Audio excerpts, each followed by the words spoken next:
Xin chào các bạn.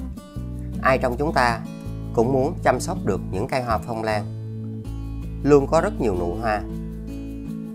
Những cành hoa được hồi sinh và rất dài. Hoa luôn nở nhiều thì cây phải luôn được xanh tốt.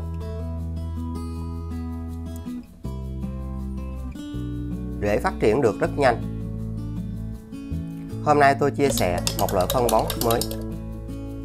Nó giúp cho những cây hoa lan của các bạn được xanh, hồi sinh được những chiếc rễ khỏe hơn. Và với cách làm đơn giản này, những cây hoa lan sẽ luôn hồi sinh được những chùm hoa mới. Những cành hoa phát triển nhanh. Nó giúp cho hoa luôn nở rộ. Hoa giữ trên cành được lâu hơn. Hoa luôn đẹp rực rỡ và lâu tàn quanh năm. Hãy sử dụng bã cà phê. Khi những cà phê đã qua sử dụng, phần bã này các bạn đừng bỏ đi.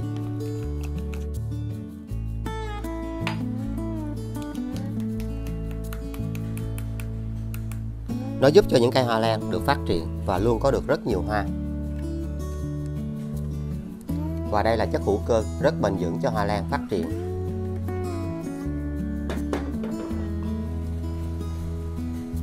Các bạn hãy dùng một thìa, cho vào 1 lít nước.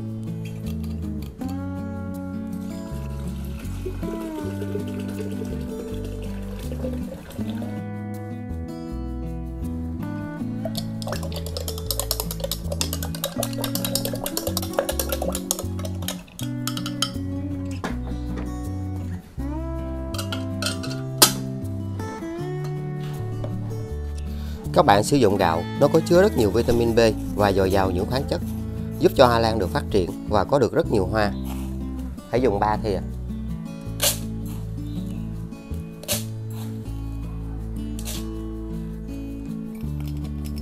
Cho vào 500 ml nước.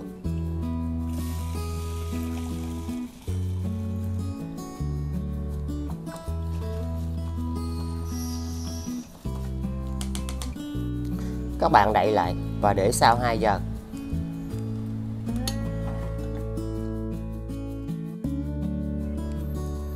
Và để cho một cây hoa lan có thể phát triển được xanh tốt và luôn được khỏe mạnh hơn. Cây sẽ luôn có được những chiếc rễ khỏe mạnh. Thì trước khi bón phân, các bạn cần phải tưới nước trước cho cây. Và điều này rất quan trọng, nó sẽ giúp cho cây được xanh và khỏe hơn.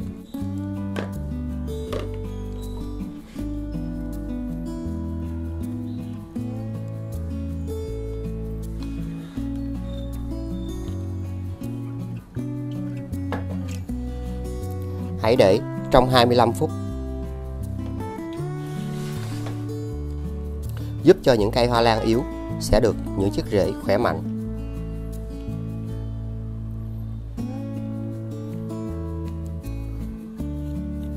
Điều này sẽ giúp cho những chiếc lá mới được mọc nhanh hơn.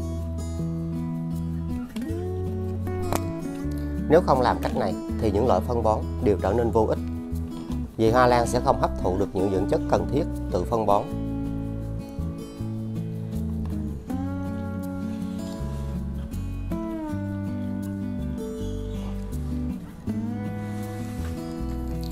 Với những cây rất yếu và chậm phát triển thì nó sẽ dần được xanh và được khỏe mạnh hơn, hồi sinh được những chiếc rễ rất tốt.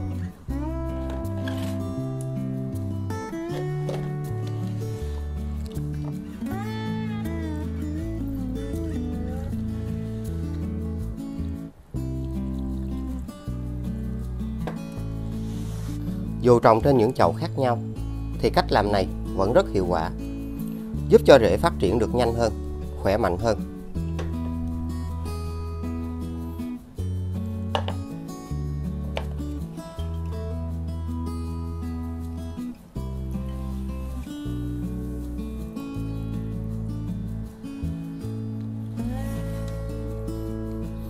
Cây phát triển tốt, lá xanh hơn, cứng cáp hơn và hồi sinh được những chiếc rễ rất tốt.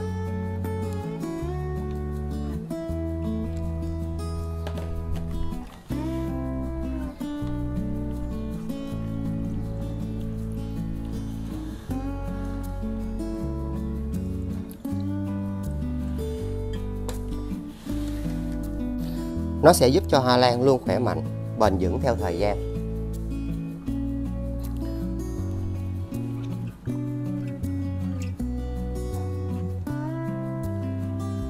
Lá rất xanh, cây rất khỏe mạnh, lá mới phát triển rất tốt.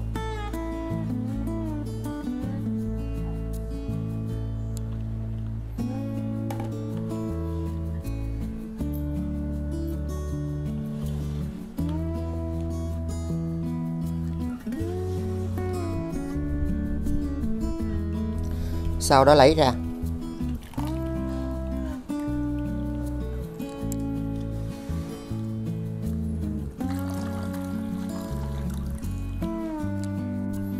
Và đây là một trong những cách để loại bỏ phân bón cũ, làm sạch rễ và chất trong, tạo điều kiện cho phân bón mới được hấp thụ nhanh.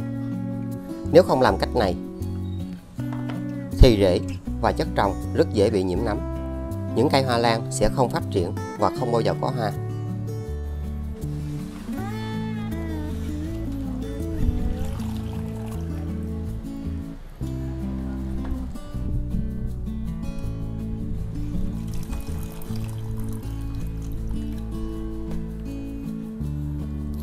Và cũng là một trong những cách để giúp cho những cây hoa lan được xanh, trao đổi chất được dễ dàng hơn.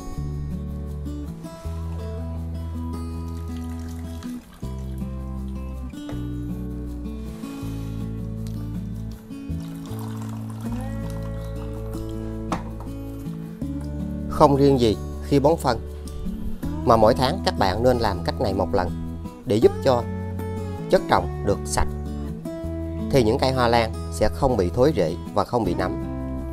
Một phương pháp đơn giản và rất hiệu quả.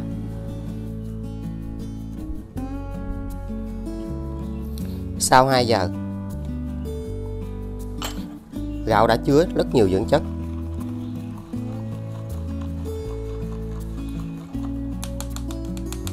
Các bạn cho nước gạo vào đây.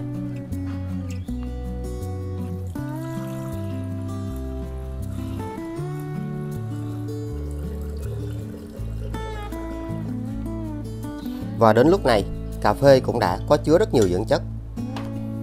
Các bạn khuấy đều lên.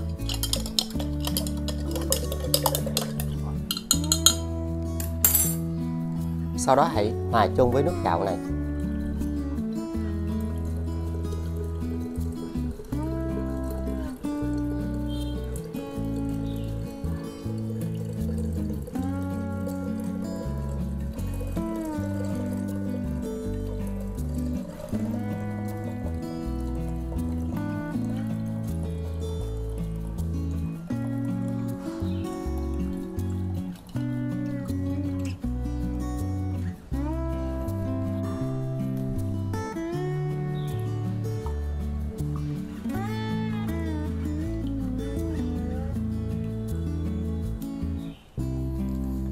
Và chúng ta đã có được một hỗn hợp dinh dưỡng rất tốt cho hoa lan.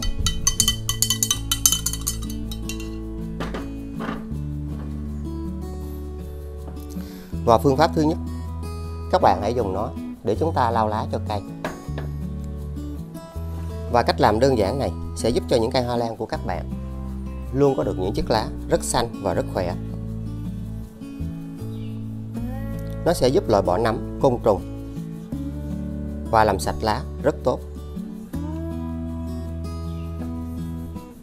Và nên áp dụng cách làm này mỗi tuần một lần. Khi các bạn sử dụng cách làm này, những chiếc lá sẽ trở nên sạch, khỏe hơn. Cây trao đổi chất rất dễ dàng. Cũng là điều kiện để thúc đẩy những chiếc lá mới được mọc nhanh, phát triển tốt hơn.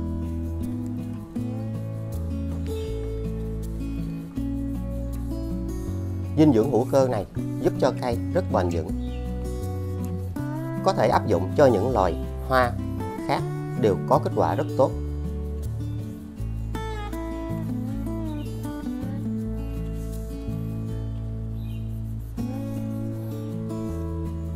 Khi hoa lan có lá màu vàng, các bạn hãy áp dụng cách làm này cho cây. Cây sẽ luôn được xanh và khỏe. Với những cây rất yếu, hãy nên thực hiện cách làm này. để giúp cây hồi sinh được dễ.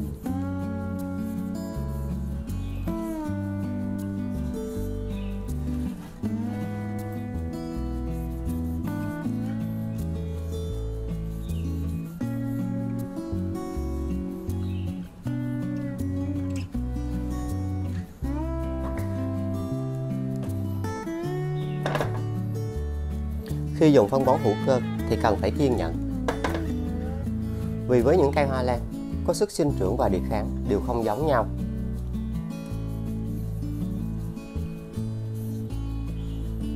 Một điều rất tốt là nó giúp cho hoa lan luôn bền vững và phát triển theo thời gian.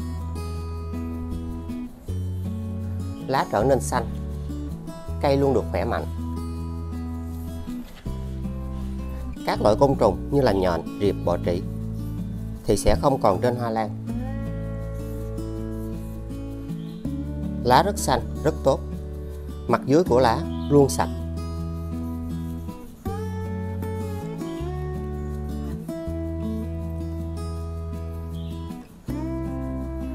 Những chiếc lá mới phát triển lên rất xanh và rất tốt. Một loại dinh dưỡng rất tuyệt vời, tạo điều kiện giúp cho cây cân bằng rất nhanh. Phương pháp thứ hai, hãy tưới phun sương cho cây bằng nước này.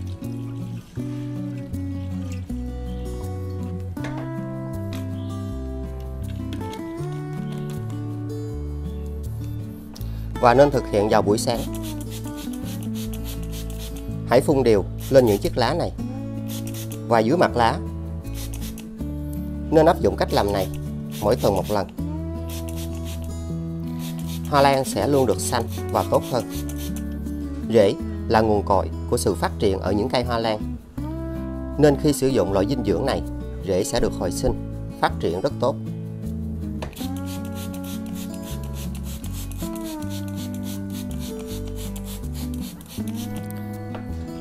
Đến chiều, lá sẽ khô lại rất nhanh.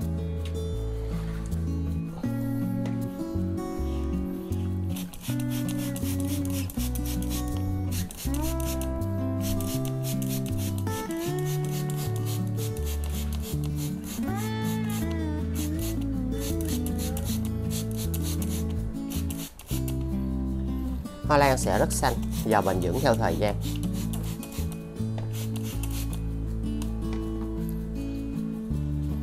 Cây phát triển rất tuyệt vời.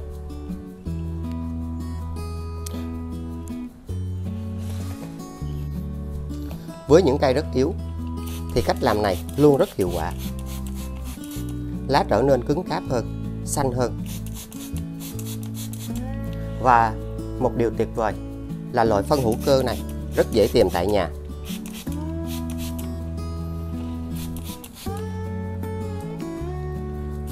Tùy vào số lượng hoa trong vườn mà có lượng phân bón phù hợp.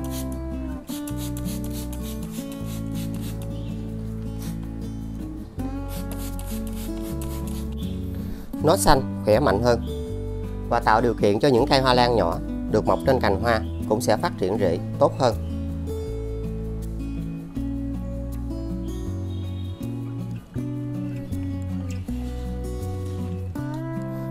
Phương pháp thứ ba, hãy tưới nó vào gốc của cây.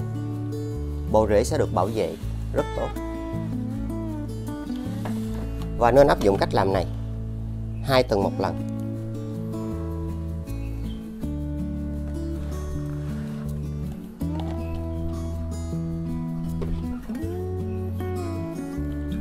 Cây sẽ trao đổi chất rất dễ dàng, bộ rễ sẽ không bao giờ bị thối. Và hãy để trong 25 phút.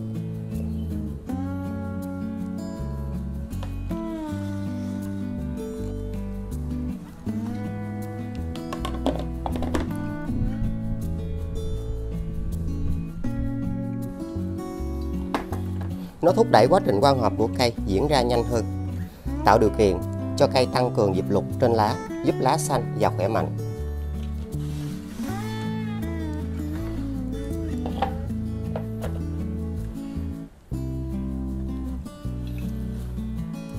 Không được sử dụng loại phân bón này vào 2 ngày liên tiếp.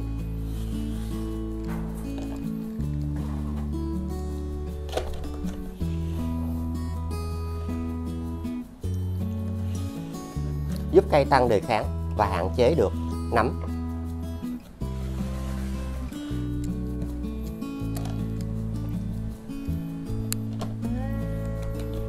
Hoa lan sẽ luôn được xanh, khỏe mạnh, phát triển bền vững theo thời gian.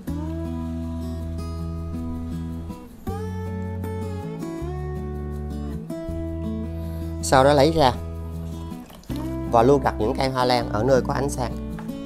Nó giúp cho cây được xanh, khỏe mạnh. Và cách làm này giúp cây luôn phát triển bền vững theo thời gian. Lá non phát triển tốt, rễ được hồi sinh. Một phương pháp rất tuyệt vời. Và điều này cũng giúp cho những cây hoa lan nhỏ trên cành sẽ được mọc rễ nhanh hơn.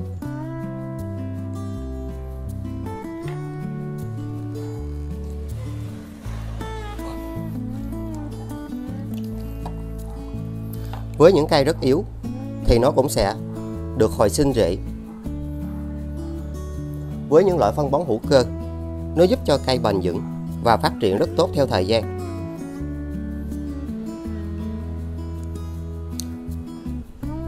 Lá sẽ dần được xanh và cứng cáp trở lại rất nhanh.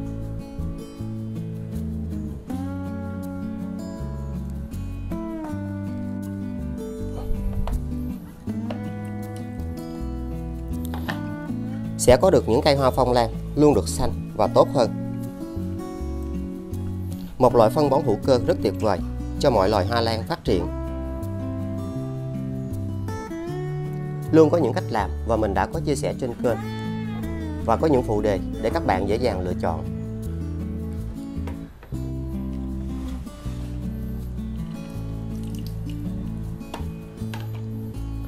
Nó sẽ luôn được xanh, tốt.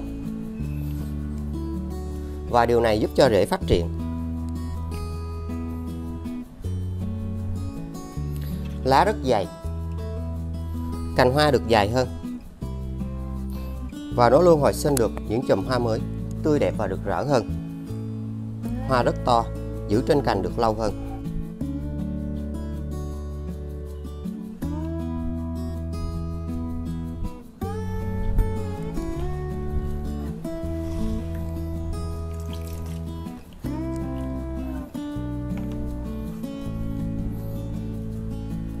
Hy vọng từ những phương pháp này sẽ giúp ích cho các bạn rất nhiều, để hoa lan được phát triển tốt và được khỏe mạnh hơn.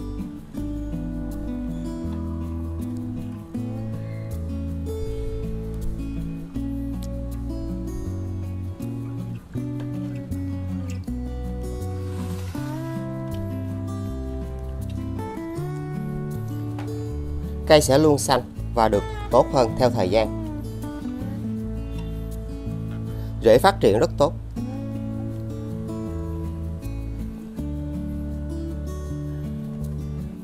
Và điều này sẽ giúp cho hoa luôn nở nhiều, tươi đẹp và rực rỡ quanh năm.